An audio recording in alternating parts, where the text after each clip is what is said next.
Bonjour à tous, je suis Barek et bienvenue sur la tribune de Coruscant pour cette nouvelle vidéo d'HoloNews, votre émission d'actualité hebdomadaire sur Star Wars. La semaine dernière, la date de tournage de la saison 4 de The Mandalorian a peut-être été révélée, Jedi Survivor a reçu de nombreuses nominations et Marvel Comics a révélé de nombreux extraits pour ses prochains numéros. La semaine dernière, nous avons beaucoup parlé de la saison 4 de The Mandalorian qui pourrait être transformée en un film au cinéma. Cette rumeur provenait de Jeff Schneider, un insider fiable, mais aujourd'hui ce sont des sources de Bespin Bulletin qui déclarent le contraire. D'après Bespin Bulletin, la saison 4 de The Mandalorian resterait une série, mais les informations de Schneider ne sont pas fausses pour autant, simplement plus d'actualité. En effet, le film The Mandalorian était, semblerait-il, bien envisagé par Lucasfilm suite aux grèves de la WGA et de la SAG-AFTRA, mais cette idée aurait été abandonnée aujourd'hui.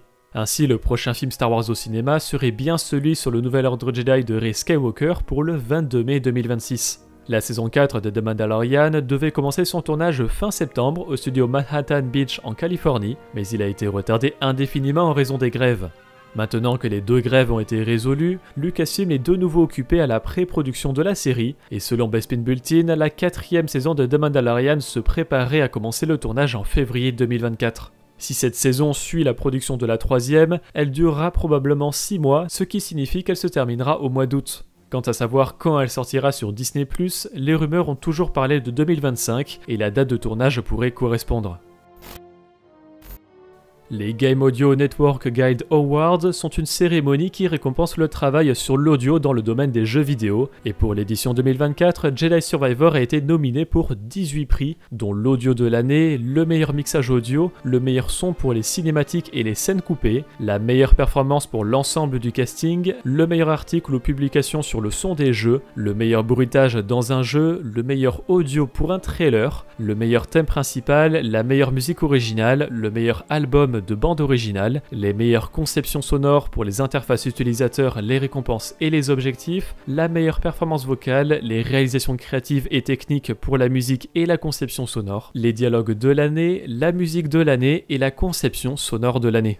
Mais Jedi Survivor a aussi été nominé 4 fois aux Virtual Photography Awards, une cérémonie qui récompense cette fois-ci les jeux vidéo permettant les plus belles photographies. Le jeu a ainsi été nominé pour la meilleure lumière face à Cyberpunk 2077 Phantom Liberty, Everspace 2, Marvel Spider-Man 2, The Crew Motorfest et Total War Pharaoh, la meilleure expérience utilisateur face à Assassin's Creed Mirage, Hi-Fi Rush, Starfield, The Invincible et The Talos Principle 2, le meilleur sujet à photographier avec Cal Kestis face à Aces dans Armored Core 6 Fires of Rubicon, les jumeaux dans Atomic Hearts, Clive Rosfield dans Final Fantasy XVI et les Spider-Man dans Marvel Spider-Man 2, et enfin le meilleur mode photo face à Hi-Fi Rush, Lords of the Fallen, Marvel Spider-Man 2, The Talos Principle 2 et Total War Pharaoh. Vous avez jusqu'au 31 décembre pour voter pour vos jeux préférés, le lien est en description.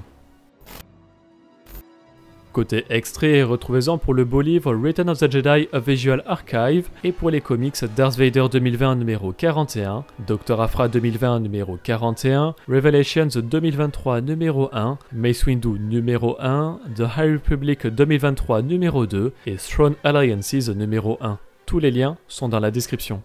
Et retrouvez également des couvertures alternatives pour Mace Windu numéro 1, The High Republic Adventures 2023 numéro 2 et The High Republic Adventures 2023 numéro 3.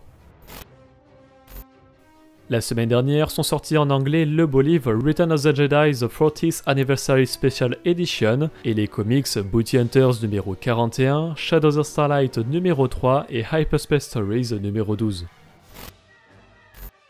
Et voici une nouvelle section des HoloNews consacrée au merchandising, où sur le même principe, je vais vous parler des figurines, statues et autres objets intéressants annoncés dans la semaine. Ainsi, Hasbro a révélé un pack de 2 figurines The Black Series de l'attaque des clones, avec C3PO dans son corps de droïde B1 accompagné d'un super droïde de combat. En The Vintage Collection, c'est Jango Fett du même film, et en Retro Collection, c'est un multipack de 6 figurines de la menace fantôme avec Obi-Wan Kenobi, Qui-Gon Jinn, la Reine Amidala, Dark Maul, Jar Jar Binks et un droïde de combat. Gentle Giant ont eux révélé le C3PO de Ralph McQuarrie en Premier Collection Statue, uniquement disponible en précommande pour les membres PGM. Et enfin, Maxwork Records propose à partir de février un double vinyle de la bande originale de Jedi Survivor, avec au total 27 titres. La dernière fois, nous vous avions demandé si vous êtes confiant pour le film sur le nouvel ordre Jedi de Rey Skywalker. 8% l'est totalement, 18% sont assez confiants, 31% pas vraiment, et presque la moitié ne l'est pas du tout. Cette semaine, nous vous demandons si vous trouvez un intérêt aux adaptations des séries et films en romans et comics. Vous pouvez répondre dans l'onglet Communauté de la chaîne principale. Merci d'avoir regardé cette vidéo, j'espère qu'elle vous a plu. Si c'est le cas, n'hésitez pas à laisser un like, à la partager et à vous abonner en activant les notifications si vous ne voulez pas rater les vidéos de la Tribune de Coruscant. Pour être au courant de l'actualité Star Wars au quotidien, suivez-nous sur Facebook, Instagram et X. Et tous les dimanches, nous débriefons de l'actualité sur Twitch lors de notre émission à la bas dans les étoiles. A bientôt et que la force soit avec vous.